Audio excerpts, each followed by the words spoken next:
Hi everyone. I wanted to make a video on my 1974 CR125 Elsinore that I have here that I got about a year ago, and it's an unrestored, original, unmodified, operational CR125. It has a pink slip. It's currently registered and it runs beautifully. So since people are paying good money for this thing, I figured I would point out a few things that you probably want to get on a restored model so that it can be as accurate as possible and it would be a good investment and hold its value. The more original parts that the motorcycle has on it, the more it's going to be worth, because the original parts as individual pieces go for a premium. So let's take a look at a couple of things that you should look for on a 1974 CR125M Elsinore. One of the things that is very difficult to come across and is very expensive if you try to buy one is the kill switch. The kill switch is a two-position on-off, or as it says here, run and off. It's located on the right perch, and it is held on with a threaded bolt that if it was on an MT125, Honda MT125, that would be the location for the rear view mirror. Also, the cable ties are plastic. Those are the original factory cable ties. The handlebar was chrome. This is an original handlebar. And since I have the original owner's manual for this motorcycle, the handlebar shows a twin serrated area that is clamped by the triple tree. The serrated area doesn't show once the clamps are on. You have to remove the clamp to see the serrated area.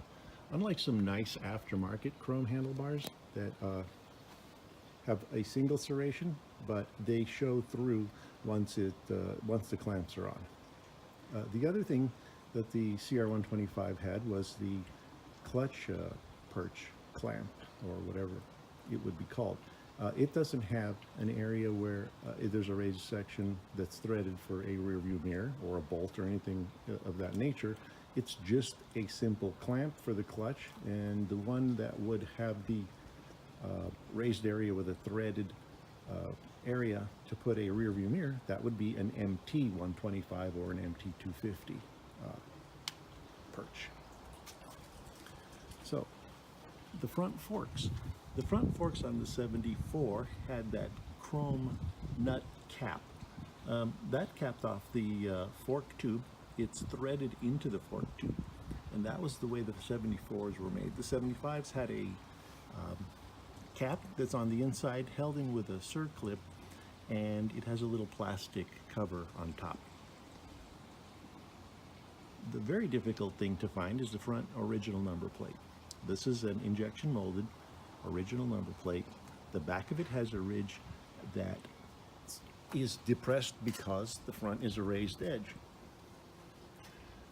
They have very nice aftermarket ones, but they have a raised edge without the back depressed section. The back would be flat. The other thing that one would look for is the trademark expansion chamber. This is a two-piece expansion chamber. It's bigger than the 75 model. The two-piece comes from the stinger, or the silencer, being separate from the expansion chamber. The expansion chamber was held on with 3 springs, the 1-2 off the exhaust manifold, and there's one spring on the bottom that holds it on the left side to the frame.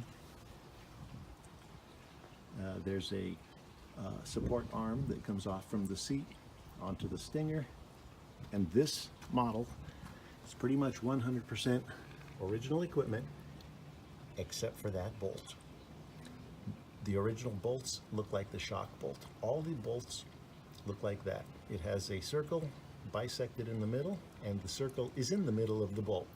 Unlike the aftermarket bolt, where it's a circle that's slightly offset with a line underneath it. The stinger clamp or silencer clamp bolt is not the original, but I have an original one. I haven't put it on yet.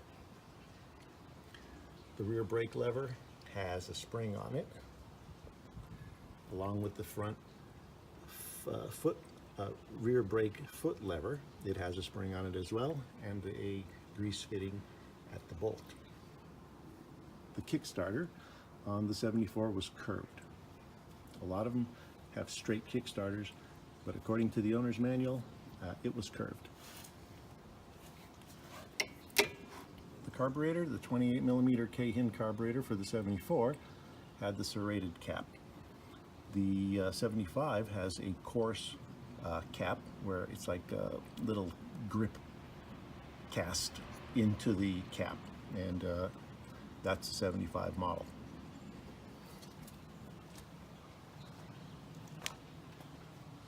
Let's go back up here to the throttle housing, or the cable for the throttle.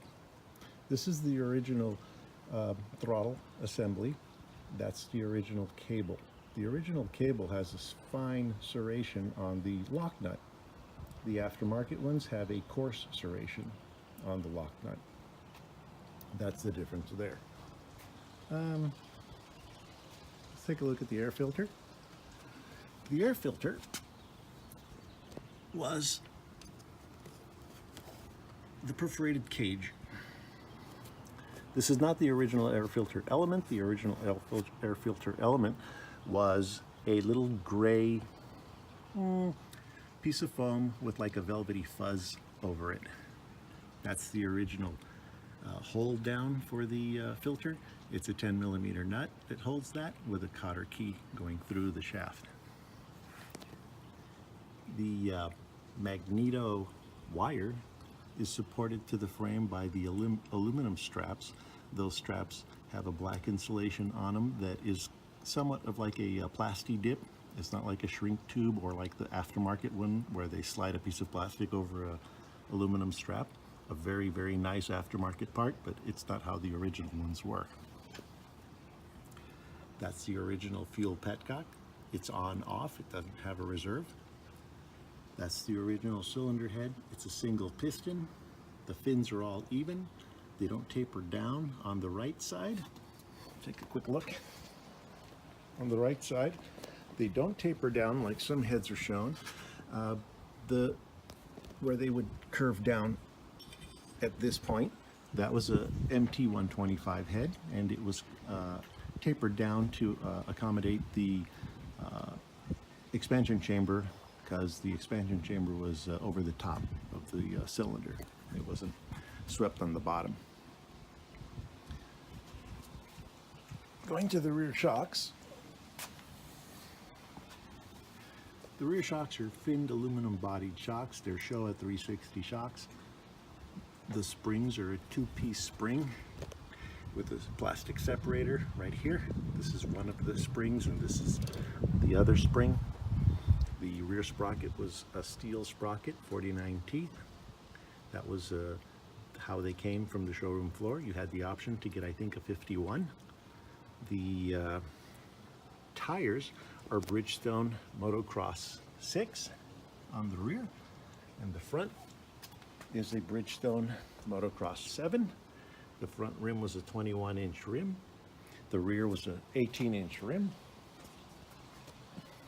Okay, let's take a look at the very unique chain guide. The chain guide was a rubber roller bolted to the swinging arm. The 74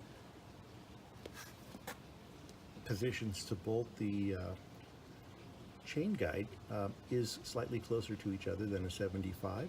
A 75 swing arm will not accommodate this chain guide. It looks very similar to it. It even has the grease fitting there. But a 75 swinging arm has its anchoring positions for its own roller-less chain guide. Taking a look at the magneto cover. Magnesium magneto cover, magnesium engine block, and magnesium clutch cover. The cylinder head and the cylinder barrel itself, the fins are aluminum. That's what a magneto cover looks like when it's not broken. And you know that those are a premium. The clutch clamp, an expensive part, plastic clamp to hold the clutch cable. The bolts. They take a 12mm socket. Those are the original, or a wrench. They're the original bolts for the motor mount bolts.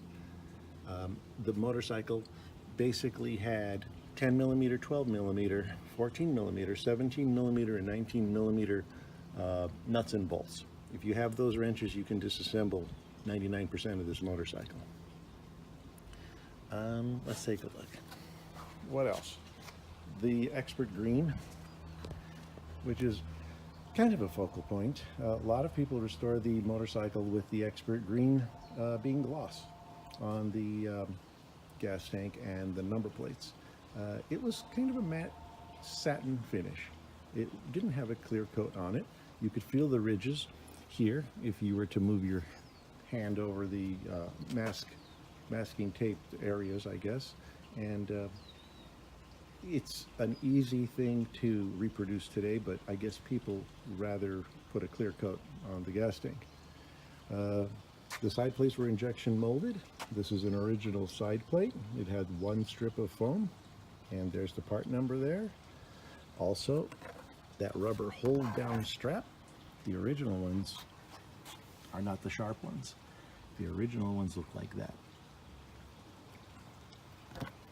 The original seat has kind of like a, I don't know, a lizard skin to it. And the seam at the back had piping, along with the seam in the front had piping at those two seams. Some covers, very nice as they are, have the Honda written on the back, but they don't have the piping. Rear fender was plastic. Front fender was plastic, very flexible. The CR125 here, mud flap, is kind of a vinyl plastic. It's not rubber. It's very durable. It's stiffer than the aftermarket ones. The aftermarket ones are a little silicone type of material and not as durable as this. Very, very good aftermarket part, but still not the same. Oh, that reminds me, the rims on the 74 don't have a ridge that's raised on the outer edge here. If you have a rim that's a DID rim for an Elsinore 74, that's a 75 rim and maybe a 76 rim, but it's not a 74. The 74 didn't come with those. Also, if you're looking for a real 74, the VIN number would look like that. It would be a CR125M1, 1 signifying it's a 74, 2 would be a 75, and the engine would be CR125ME, and that's a 1 there. That's 74 engine. The original clamps for the carburetor intake and airbox look like that. That's what the shift lever would look like. It wasn't drilled. That was something that riders would do to lighten it up. That plastic sleeve was to keep the shift shaft from slamming into the other side of the clutch case if you were to crash, and prevent it from poking a hole through the clutch case on the other side. Very important piece. What else? Basically, that's the gas cap. That's the insulator for the triple tree nut so that the pipe can go through. That's the original hose clamp. Those are the original hose clamps. They're little wire, kind of like spring-loaded circles. So that's what you should look for. The other interesting thing about this motorcycle, and I've noticed it's very difficult to find, and I don't even know why that happens, but the front brake cable, where the loop supports that, has 2 bolts. If they're not the correct bolts, those hex heads won't be threaded on that far. The bolts would be short, and I have a 74 I'm restoring, and I don't have the correct bolts for that, so I may try to find that. But overall, it's very nice, unrestored. Very tempting to try to restore this, but I was watching a video on YouTube where Tom White has a 1975 original, and he says that he would take an unrestored motorcycle over a restored motorcycle. He would take an original unrestored instead of a restored. I have to agree with him. So I'm not good at this. I just wanted to share this bike and basically share information so that if anyone is out there paying good money for these things, try to get the most original equipment you can and get the correct parts on a 74. I have a 75. I'll make a video on a 75 as well. It's an original, it's unrestored, and you can see the difference between the two. Anyway, enjoy hunting for one of these, and good luck to all of you.